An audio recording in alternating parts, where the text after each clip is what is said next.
संस्कृति, मूल भारतीय आत्मा, हमारे संस्कार, हमारी परंपराएं, यही तो हमारा वैभव था।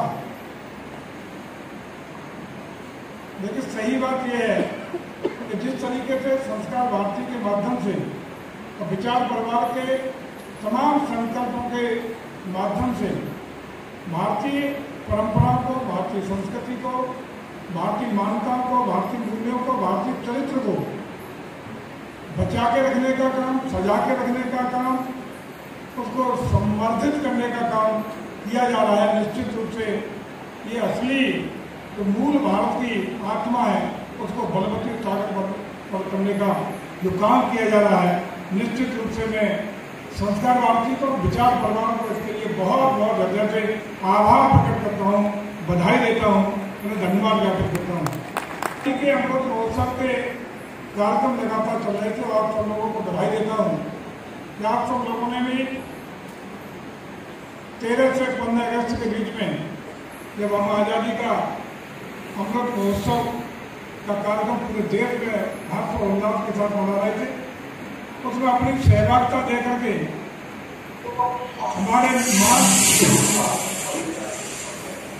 हमारे तिरंगे झंडे का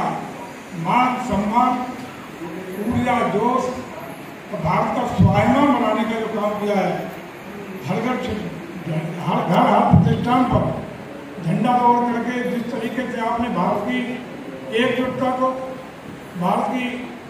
एक ताकत को प्रदर्शित करके पूरे विश्व में संदेश देने का काम किया है। तो भले ही भारत विविधताओं का देश हो, अनेक मत मतांतरों का देश हो, अनेक भाषा प्रकार से जीने का देश हो, लेकिन राष्ट्रीयता के नाम पर, भारत माँ के नाम पर, तिरंगे की शान में पूरा देश एकजुटता के साथ एक मंच पर खड़ा है। ये संदेश देने का काम हमने किया और ये संदेश कोई छोटा संदेश नहीं है। ये संदेश लेकर के, एक संकल्प लेके हम लोग पूरे देश को, उत्तर प्रदेश को खासकर आगे बढ़ने का काम करेंगे और इस संकल्प के साथ आगे बढ़ने का हम लोग काम करेंगे कि आने वाले 25 साल बाद जब हम लोग आज़ादी का शताब्दी वर्ष मना रहे होंगे, आज़ादी का स्वर्णिम वर्ष मना रहे होंगे, उस समय तक भारत विश्व का गुरु बने, विश्व का नेतृत्व करे, सबसे आगे भारत दिखाई पड़े। और वो तभी संभव है कि जो अपनी हमारी मूल भारतीय भाषाएं, परंपराएं, आदर्श, मूल्य और संस्कार हैं, इसको हम सहयोग के, संभाल के, संवर्धित करके आगे बढ़ाने का काम करेंगे तो निश्चित रूप से हम इन लक्ष्य पर जरूर पहुंचेंगे। ऐसा हम सबका संकल्प है, ऐसा हमारे माननीय प्रधानमंत्री जी का संकल्प है, ऐसा हमारा आदरणीय मुख्यमंत्री जी का संकल्प है। तो इस संकल्प को हम जरूर पूरा कर सकेंगे। क्योंकि लंबी चौड़ी तकरीबन 2-3 उन बिंदुओं पर हम लोग जरूर प्रकाश डालने का काम करेंगे जो उत्तर प्रदेश में संस्कृति विभाग के द्वारा हम लोग जो एक्टिविटी देने का काम कर रहे हैं, पिछले योगी 2 की सरकार में हम लोगों ने काम किया।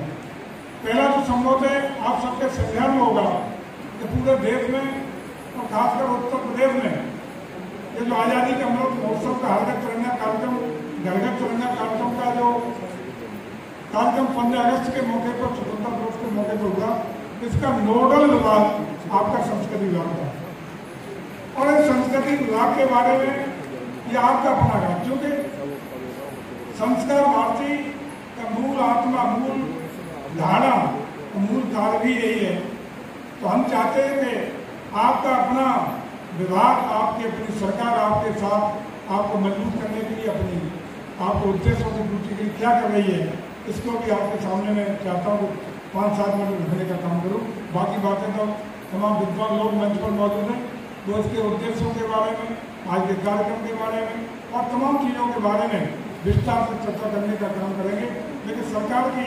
मुख्य 2-3 बिंदु आपके सामने रखूँगी। हम लोग सरकार बनाए सीधे में वो संदेश दे रहा हूँ जो हम लोगों ने 2-3 साल में मन बनाया है इसी 2-3 महीने में। जैसे ही सरकार बनी तो एक पत्रावली मेरे सामने आई तो ये सब 15 नाम इसमें हैं, जिनमें तो 3 नाम आपको चिन्हित करते हैं जिन्हें भारतीय ललित कला अकादमी में भारत सरकार में नामित उत्तर प्रदेश राज्य की ओर से होना है। मैंने कहा भाई ये 15 नाम आपने जनरेट कहाँ से किए? तो उन्होंने कहा हमारे पास उत्तर प्रदेश के जो विभिन्न विधाओं के कलाकार हैं वो हमारे यहाँ रजिस्टर्ड है, उनमें से हम लोगों ने ये 15 नाम छाप के लिए। तो मैंने कहा कितने कलाकार हैं जो उत्तर प्रदेश भर के आपके यहाँ रजिस्टर्ड है? तो उन्होंने कहा वो बहुत मोटी लिस्ट है और 2-2.5 हज़ार के करीब 3 हज़ार के करीब होंगे, अभी कुछ और रजिस्टर हम लोग करने वाले हैं। तो मैंने चलिए कुछ नहीं तो आगरा मंडल की जरा सूची ले आओ जो रजिस्टर्ड कलाकार हैं। सूची मंगाई मैंने, और सूची जो आई अपने आगरा मंडल के मथुरा, आगरा, फिरोजाबाद, मैनपुरी की, उनको अपने संबंधित जिला अध्यक्षों को, जो भारतीय जनता पार्टी के जिला अध्यक्ष उनको भेजा। मैंने इसमें जरा बताओ कि ये कौन से के कलाकार, किन किन विधाओं के कलाकार हैं जो यहाँ रजिस्टर्ड हैं। अगले दिन पता लगा आदरणीय डॉक्टर साहब कि वो कोई कलाकार नहीं,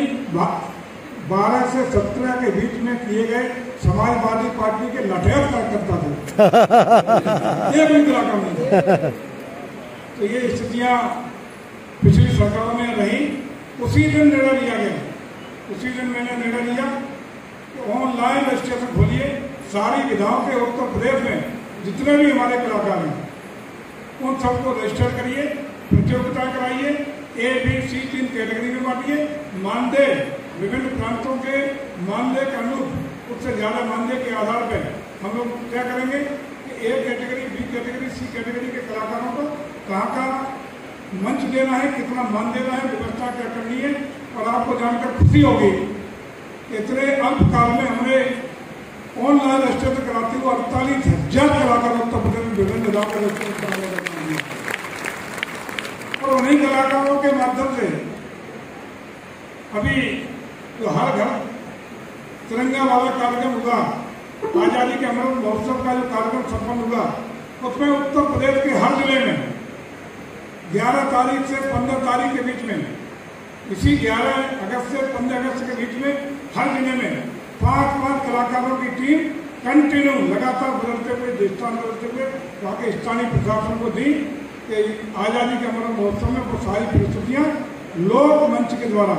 सरकार के यही कलाकार सरकार के मानदेय पर प्रस्तुत करने का काम अभी किया गया है। ये आपके सामने पहली उपलब्धि है जो उत्तर प्रदेश सरकार ने की। और ये सबसे बड़ी बात ये कि जहाँ पहले कलाकार, वही ऑडियंस, उनके परिवार वाले, उनके रिश्तेदार बैठ के लखनऊ में, महानगरों में जो कार्यक्रम किया करते थे, भारतीय संस्कृति को फैला देने का काम, जोड़ने का काम होना चाहिए। गांव और देहात में जब वेस्टर्न कल्चर घुस रही है, पश्चिमी सभ्यता घुस रही है, टीवी और तमाम विभिन्न प्रचार माध्यमों के द्वारा भारतीय संस्कृति पर हमला करने के काम किए जा रहे हैं, उसको तोड़ने के, खंडित करने के काम किए जा रहे हैं, उसको संरक्षित करने का काम गाँव देहात में होना चाहिए। इसको दृष्टिगत रखते हुए हमने सारे उन कार्यक्रमों में जो पर्टिकुलर कुछ ही कलाकार अपना कैप्चर किए हुए थे, महानगरों तक अपने कार्यक्रम देते थे, उन सबको प्रतिबंध करते हुए गाँव और देहात तक, गांव के कॉलेज, यूनिवर्सिटी, गांव के डिग्री कॉलेज, इंटर कॉलेज, वहाँ तक वो कार्यक्रम लगे, वहाँ कॉलेज अपना मंच दें,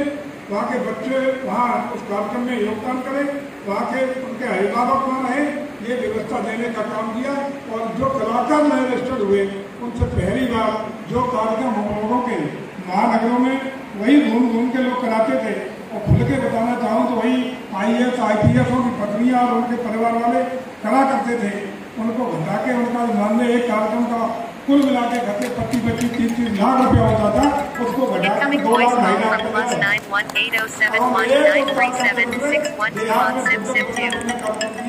2 बजट इस आजादी के अमृत महोत्सव में Incoming voice call from +918071937612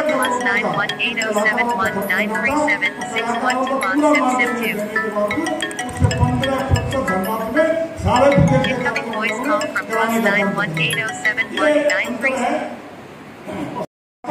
आजादी के अमृत महोत्सव से पहले हर जिले में जिला संस्कृति एवं पर्यटन परिषद का गठन कर दिया, जिसके अध्यक्ष जिलाधिकारी को बनाया। हर डिस्ट्रिक्ट पे एक हमने डिस्ट्रिक्ट टूरिज्म अफसर पोस्ट किया जो उसका सचिव रहेगा। और सारे जिले के जितने भी हमारे माननीय विधायक, MLC,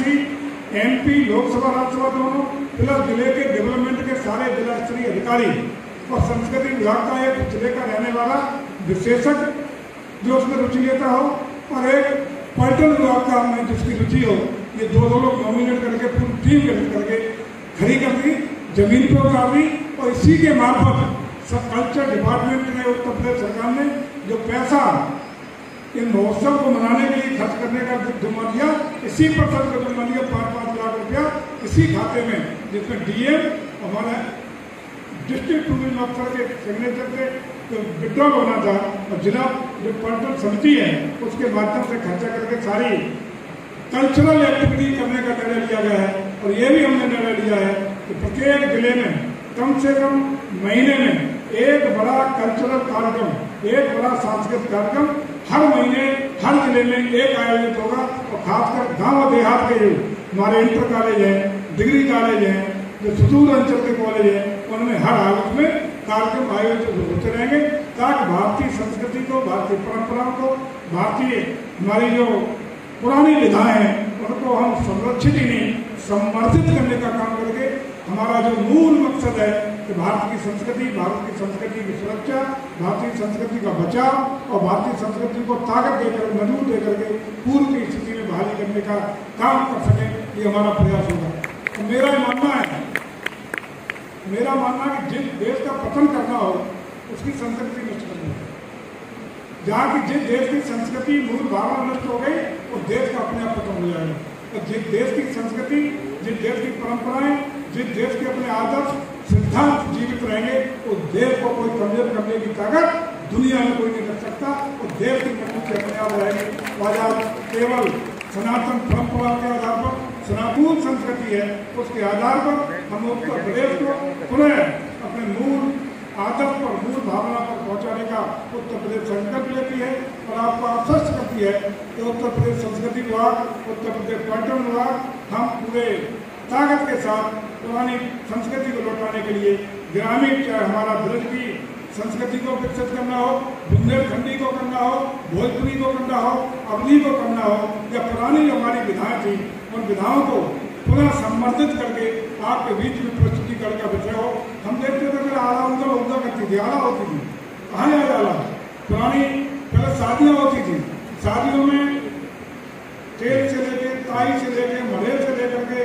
बढ़ार से लेकर के, कहाँ 4-5 दिन तक खूब मेल मिलाप होते थे। सामाजिक तौर पर रिश्तेदार छोड़ो, एक दूसरे के व्यवहारी मिलकर के 3-4 दिन जश्न मनाते थे, और सामाजिक रिश्ते, सामाजिक ताना बाना वही तैयार हो जाता था। लेकिन आज सारी परंपरा टूटने का परिणाम ये है कि जिस घर में शादी होती है, जहाँ भी कहीं कुछ होता है, तो एक दूसरे के चेहरे नहीं देख पाते, आधे घंटे में औपचारिकता करके घर चले जाते हैं, दोनों मधुपट। इसी को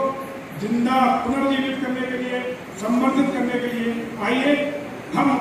संस्कार भारती के साथ, हम सब मिलकर के, उत्तर प्रदेश की सरकार के साथ हम सब मिलकर के सहभागी बने, आगे बढ़े।